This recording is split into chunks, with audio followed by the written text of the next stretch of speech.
واحد ضد واحد، تخلص، تعامل يا ناوي. يلعبها لعبد الله السعيد، يلا يا عبد الله، يلعبها لرامي، سدد يا رامي، سدد يا رامي، هوبا، سدد يا رامي، سجل يا رامي، افرح يا رامي، فرح جماهير النادي الاهلي يا رامي. لسه بقول له سدد يا رامي، ورامي سمع كلام رامي قال له سدد يا رامي، فرامي سدد وسجل رامي ربيعه. يا سلام يا سلام، هو ده الكلام، هو ده الكلام.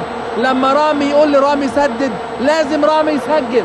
رامي ربيعه بناء على رغبه معلق اللقاء بيسدد ويسجل هدف اول للنادي الاهلي. يا سلام يا سلام، هو ده الكلام، هو ده الكلام، وهي دي الفرحه، هي دي الفرحه، هو ده الكوره، هي دي الكوره. شوف اللعبه من بدايتها، ورينا يا نصر من اولها. ادي اللعبه، وادي احمد شديد سندها وغمزها لعبد الله السعيد. الكل حاول، الكل جرب، لكن رامي كان عند حسن الظن، رامي في المكان المطلوب والميعاد المظبوط.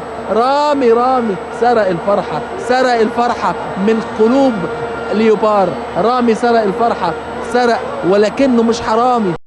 يلعب لعبد الله السعيد، يا سلام يا عبد الله، عدى وفات، هات وخد حلو. عبد الله مره ثانيه ناحيه اليمين بقى، ايوه كده، بركات، انت يا بركات، انت يا بركات،